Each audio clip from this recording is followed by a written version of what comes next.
আজকে বুঝতে হবে যে ওর জন্য দলটা সর্বনাশ হয়েছে, সেটা যদি না বোঝে তাহলে আর কিছু করার নেই। আর ওর জন্য আজকে আমাদের চোর চোর চোর চোর চোর চোর শুনতে হচ্ছে। লাইফ ইজ আন্ডার থ্রেট, যেখানে যাচ্ছে সেখানে কেউ না কেউ ইয়ে করছে। পরশুদিন এয়ারপোর্টে চোর চোর করে দৌড়ে এসছে। দিদি অভিষেককে নিয়ে চললো, অভিষেককে নিয়ে চলুক, আমাকে দরকার নেই। রিট পিটিশন না, এটা ক্রিমিনাল রিভিশন। এটা ওই সিআইডি নিয়ে একটা মামলা ছিল, সিআইডি যে ডেকে পাঠিয়েছে, নোটিশ দিচ্ছে উইটনেস হিসেবে, সেটা ক্রিমিনাল ডিভিশনে আমি মামলা ফাইল করেছি। গত শুক্রবার দিন ভেকেশন বেঞ্চে মামলাটা ছিল, 221 আইটেম।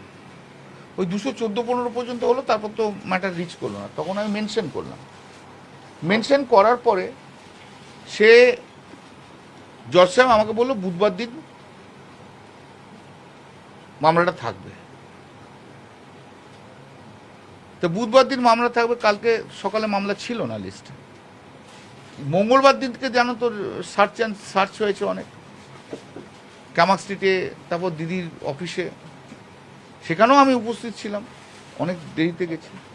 কালকে জাস্টিস কৌশিক চন্দ্রের ঘরে মেনশন করে আমি বললাম যে ম্যাটারটা খুব আর্জেন্ট, আমার সার্চ হয়েছে, এ হয়েছে, তুমি মামলাটা নাও। তখন জজ সাহেব বললো ঠিক আছে মিস্টার বন্দ্যোপাধ্যায়, আমি কালকে নেবো। আমি খুবই অসুবিধার মধ্যে রয়েছে, যে কোনো মুহূর্তে অ্যারেস্ট হয়ে যেতে পারে। বললো আমি কালকে নেব, তুমি সকালে এসো, মামলা কালকে আমি নেব। এবারে আমি এখানে চেম্বারে বসে আছি, বেলা 12:30টার সময় একজন লয়ারকে পাঠিয়েছে, আগে সঞ্জয় বসুর সঙ্গে ছিল, অ্যাকুইলার। সে এসে বলে একটা রিট পিটিশন ফাইল হয়েছে সার্চ নিয়ে, সার্চেন্স। তোমরা রিট পিটিশন সার্চ নিয়ে ফাইল করলে, আর সার্চটা তো আমার subject matter of the criminal division.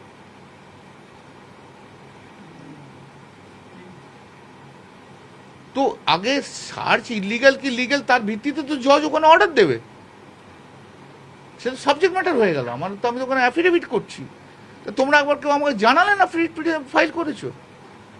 বলে না, ওপর থেকে ইনস্ট্রাকশন এসছে। না, কিশোর দত্ত করছে, আমার করুক কিশোর, তাহলে কোনো অসুবিধা নেই আমার।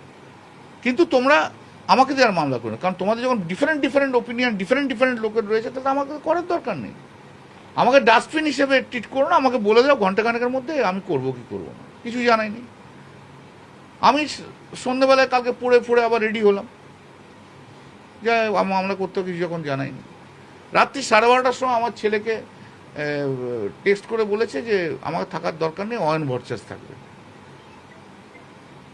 তো আমি মামলা ছেড়ে দিয়েছি, এত জুনিয়র ছেলেরা থাকবে। আর আমি 45 ইয়ার্স প্র্যাকটিস, একটা সিনিয়র লয়ারের সঙ্গে কীভাবে কথা বলতে হয়, কীভাবে তা শুনতে হয়, তা তো বললো সেটা কিচ্ছু জানে না। এত অ্যারোগেন্সের কি আছে? শিক্ষা পায় না, সময় থেকে শিক্ষা পেল না। আমি তো কামাক স্ট্রিটের এমপ্লয়ি নই। আজকে বুঝতে হবে যে ওর জন্য দলটা সর্বনাশ হয়েছে, সেটা যদি না বোঝে তাহলে আর কিছু করার নেই। ওর অ্যাটিচিউড, ওর অ্যারোগেন্স, আমি হচ্ছে পশ্চিমবাংলার নাম্বার 1 সৎ পলিটিশিয়ান, আমি বলে দিলাম।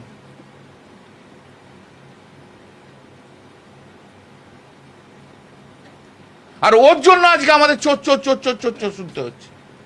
লাইফ ইজ আন্ডার থ্রেট, যেখানে যাচ্ছে সেখানে কেউ না কেউ ইয়ে করছে। পরশুদিন এয়ারপোর্টে চোর চোর করে দৌড়ে এসছে। দিদি অভিষেককে নিয়ে চললো, অভিষেককে নিয়ে চলুক, আমাকে দরকার নেই। আর অভিষেককে বাদ দিয়ে দিদি চলে যদি, আমি দিদির পাশে আছি, দ্যাটস অল।